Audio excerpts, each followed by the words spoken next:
এই মানুষটারে দেখতে লাখ লাখ মানুষের ভিড় জমে, কোথাও গেলে সরকার বিপাকে পড়ে যায়।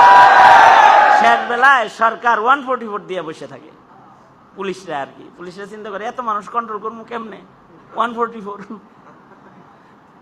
এই মানুষটা যে আসলো, আগমনের কদর করবেন। হ্যাঁ, শেখুল হাদিস রহমতুল্লাহ আলাইহি নিজের ফ্যামিলিটাকে কিভাবে যে কইরা গেছেন। শেখুল হাদিস পরিবার, শত শত হাফেজ কোরআন, শত শত মুহাদ্দিস রক্তের ভেতরে, বংশের ভেতরে। মামুনুল হক সাহেবের আম্মার জানাজা যেদিন হলো, আমি দেখলাম একটা মহিলাকে কমপক্ষে 300 হাফেজ কোরআন পাহারা দিয়ে কবরে নিয়ে যেতেছে। সব তার রক্তের, সব এই মহিলাটার রক্তের।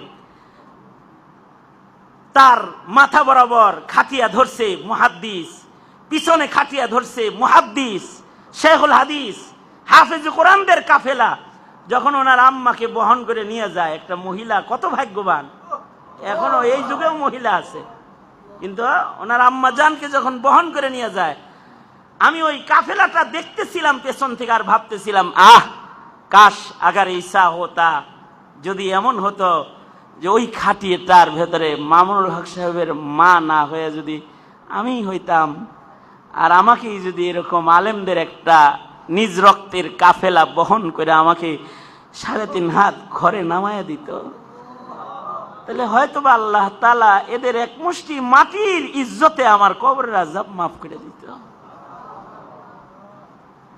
কিভাবে বুঝাইলে আপনাদেরকে বোঝানো সম্ভব হবে জানি না, একটা অনুভূতি ব্যক্ত করলাম আর কি। করিম ইবনে করিম, শেখুল হাদিস ইবনে শেখুল হাদিস আল্লামা মামুনুল হক সাহেব দামাত বরকাতুহুম, উনি শেষ নসিহত করবেন আপনাদেরকে। উনি খালি শেখুল হাদিস নন, উনি শেখুল হাদিসের সন্তান। উনি একজন যোগ্য আলেমে দ্বীন, যোগ্য পিতার যোগ্য সন্তান। উনি একটি বাংলাদেশের শ্রেষ্ঠ ঘরের সন্তান, শ্রেষ্ঠ বংশ নসব, সব দিক দিয়ে উঁচু, বড় উঁচু শান। আল্লাহ তাআলা এই মানুষটার কিয়াদত তো নবীন উলামা হযরতরা আগামীর জন্য গ্রহণ করে ফেলেছে। আহমদ শফি আসবে না, কিন্তু জুনায়েদ বাবনগরী আল্লামা মামুনুল হক সন্তান হিসেবে আছে। যেদিকে যাবে বাংলাদেশ ওই দিকে চলে যাবে।